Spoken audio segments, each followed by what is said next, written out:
Hi there, I'm Vincent Boss and I provide dating and self-improvement advice. And in today's podcast, we're going to be discussing Dumper Guilt, Stage 2. I provide audio coaching for breakup recovery, trying to get an ex back, attracting someone new, and life coaching. Visit www.datetome.tips for more details. Please check your spam and junk folders if you are expecting an email from me. So now let's get back into today's podcast, and today we are discussing Dumper Guilt, Stage 2. So if you have been dumped and want to try to get your ex back, you need to know the likely stages your ex will go through post-breakup. Today I will be discussing the second stage your dumper is likely to go through, and in today's podcast, I'll be discussing 3 points to this second stage and how your ex's mind will often transition into full guilt. So let's get straight into this, and point number 1 is the single honeymoon period. So we're starting off for this first element of the second stage of your dumper likely to move into feeling guilt with something which doesn't sound like guilt at all, and that is the single honeymoon period. Now, as a dumpy, you might be listening to this and thinking, well, this doesn't sound anything like guilt. This sounds like they're excited, they're happy, the phrase honeymoon period. It doesn't sound like they're missing me or feeling guilty about the breakup, but please listen through and you will see my thoughts and how I believe most dumpers will transition into the feeling of guilt at some point post-breakup. But first of all, the dumper will be feeling as though they're happy. They're excited. They might have a little bit of trepidation somewhat due to the breakup, but they're now moving into that single honeymoon period. And this is a period of time where your ex-dumper will be living the life that they felt they couldn't within your relationship. Now, sometimes that is as obvious as doing things like dating other people. They couldn't have done that when they was in a relationship with you, but now they feel free, single, they can do what they want. Whatever they felt wasn't quite working between you, they might believe they can find in someone else. Now, this doesn't mean that every dumper is moving into a new connection. Most dumpers won't jump into anything, certainly not serious, for a very long time. But it is certainly a possibility that dumpers will at least have their eyes open to the possibility of dating. So again, as a dumpy, you might not want to hear this, but it's a reality we have to accept. Your dumper may go on some dates. Maybe they speak to people, maybe they actually physically meet up and go on said dates, but this is a possibility. However, it's not the only part of the single honeymoon period. It's not just about dating and making new connections. Sometimes it's about reevaluating their own life and where they want to go moving forward, and sometimes it involves reconnecting with the past. Perhaps, for instance, your ex-dumper lost touch with friends. Maybe you didn't like those friends. Maybe time just didn't allow them to see friends and do activities that they now really miss. A lot of dumpers actually reconnect with old friends and do activities, hobbies and interests that maybe during your relationship either they didn't have chance to do or perhaps you weren't happy them doing. Now, in some instances, it would actually be the way you behaved, acted and put pressure on your ex-dumper that made them feel that they couldn't move forward with a relationship with you. Some dumpers feel that their dumpee was preventing them seeing their old best friends, or maybe preventing them doing the activities and hobbies that they really love.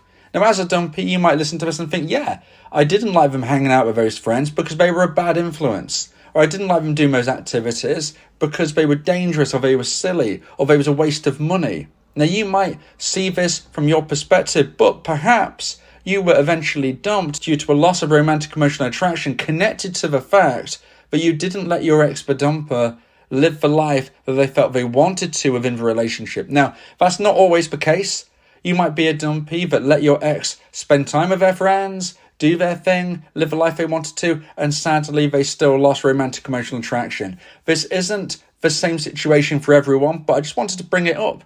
Sometimes the actual reason a relationship ended was because one partner prevented the other partner from living what they deemed to be a reasonable life outside of the bubble of a relationship. Now, maybe that connects with you, maybe it doesn't, but it's important just to say, either way, your ex-dumper during the single honeymoon period will not just be potentially dating, but they will be potentially meeting up with old friends, reconnecting with old friends, living the life that maybe they did pre-breakup, and living a life that in essence doesn't feel that forward-thinking.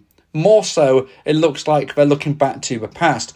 That is still the single honeymoon period. It's still them living a life they felt they couldn't within the relationship. There can also be an aspect of quote-unquote catching up. Maybe, for instance, you two were in a relationship from the age of 18 for a few years, and when the relationship sadly came to an end, the dumper wanted to do all of the things they felt they missed out on in their late teenage years and early 20s. Maybe you see them going to parties, nightclubs, those types of things, but perhaps their friends did, but they, as a dumper now, didn't actually do at the time because they were in a relationship with you. This, again, is just an example. It doesn't necessarily mean it is accurate to your situation. But as you can see, your ex-dumper is living that life. They're doing things they couldn't do in the relationship. They're feeling that this is what they want to do.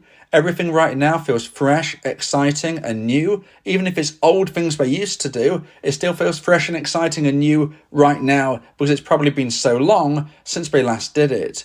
It could be new things by dipping their toe in for the first time. Like I said, it could be catching up on things they feel they've missed out on, or it could be going back to the past, or a combination of both. Whatever your ex-dumper is doing, it's my belief that generally speaking, the single honeymoon period tends to last anything from 6 to 12 months. Now, does this mean you can't get your ex back before that time frame? No, you can. You know, it is certainly possible to get an ex back before 6 months.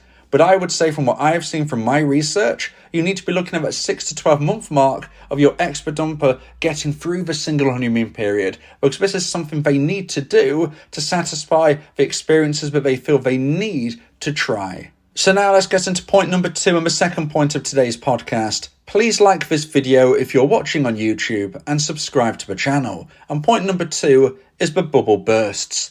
So the bubble bursts when your ex-dumper starts to feel that all of these experiences they're going through in the single honeymoon period are no longer as exciting, fresh and new as they once were when they started this process. Now, as I said, this tends to last, in my opinion, between 6 to 12 months on average. All of the things that seemed exciting now seem somewhat mundane. All of the things which felt new now feel somewhat old. There is no longer that glow. There is no longer that buzz. And on top of this, people that your ex-dumper might be sharing these experiences with might no longer be in the same position in their life that they were when your ex-dumper became single. So let me explain that. When your ex became single, they may have reconnected with old friends. Perhaps some of these old friends have been single themselves for a year or so. Maybe they'd had a breakup a while before, they've been single a year or so, going through their own single honeymoon period. But now, a month or so post your breakup, they are now coming out the other side of this period of their life. And they are no longer wanting to do these types of things. Maybe they've made a new connection. Maybe they've got back with their ex. Whatever the situation, your ex-dumper might find a few months in to the single honeymoon period that people they were spending a lot of time with are no longer available. They might be finding that people that they were spending a lot of time with during their single honeymoon period are no longer available because guess what?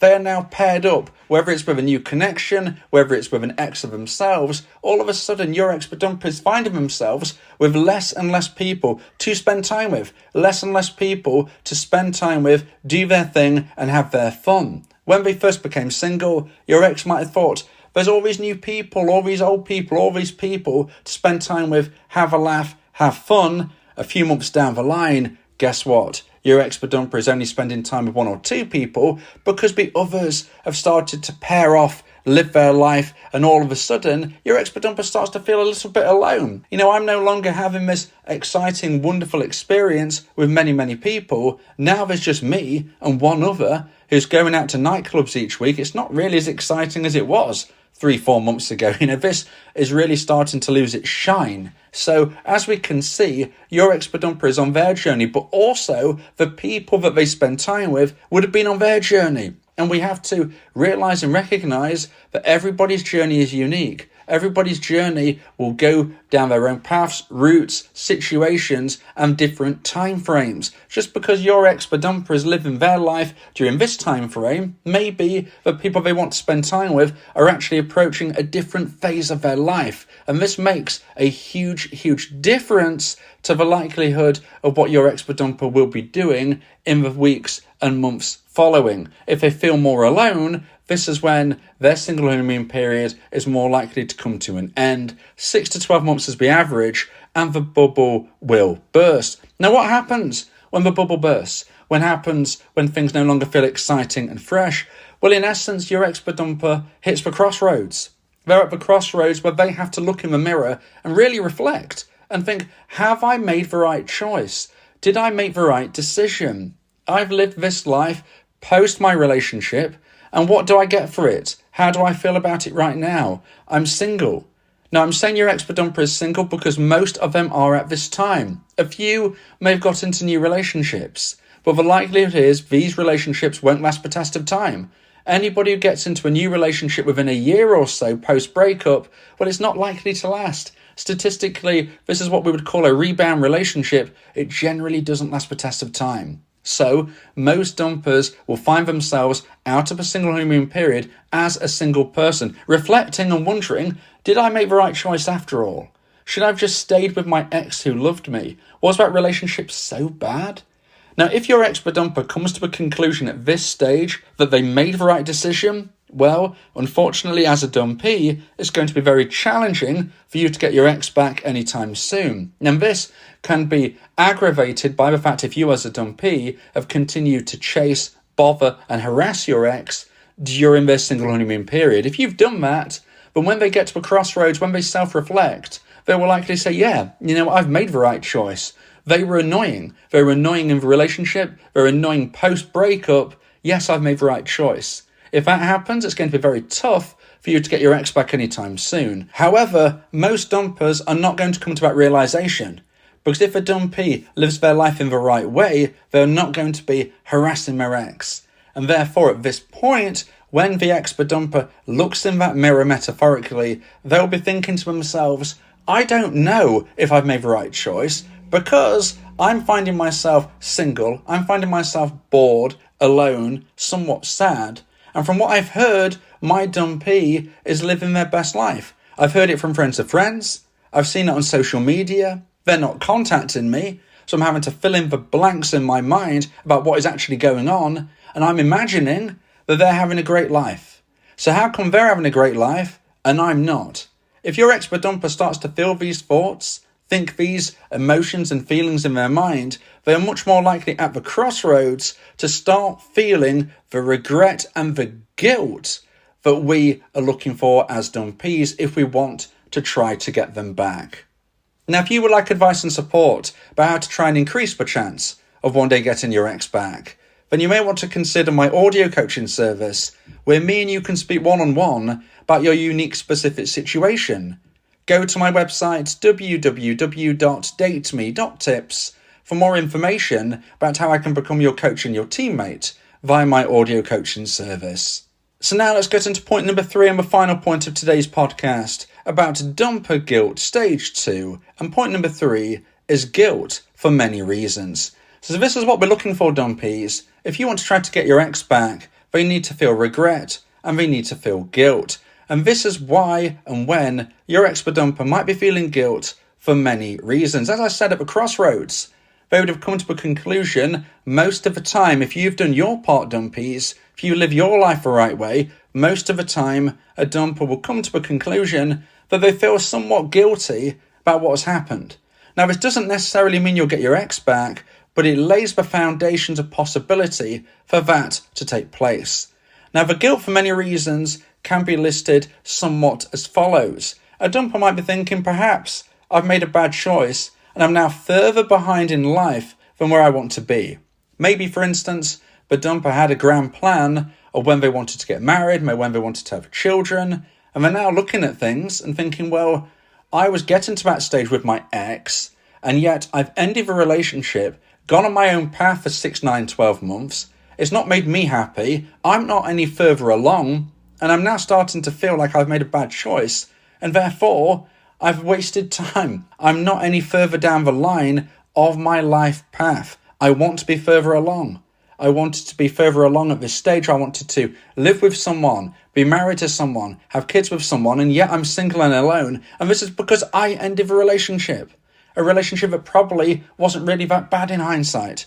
That is one example of where guilt can start to go into a dumper's mindset. But it's not the only possibility as to why they might feel guilt. Additionally, they might be thinking, well, I've hurt my ex. I never wanted to hurt my dumpy. I do love them. I did love them romantically. I loved them in different ways for a while afterwards, but I never wanted to hurt them. And as time has ticked by, I'm starting to regrow that level of romantic emotional attraction for them anyway. So why did I do this? And now trauma has been added to both of our lives. Their life for what I have done, and my own life for the predicament that I now find myself in. Our life stories now have trauma attached, and it's down to me. Again, guilt drip feeding into a dumper's mindset through their own thoughts about their own actions. And finally, what we can see is a dumper feeling guilt for causing problems but just didn't need to happen. Maybe they recognise the problems between you and them wasn't that bad, wasn't that hard to navigate, and yet they now feel that they destroyed everything. But as the guilt moves through their mindset, they start to think, could I possibly sort this out? Could I save this? And maybe it's time I send my ex a text. If you believe that this podcast has helped you, then please consider buying me a coffee. The link to do so is in the description.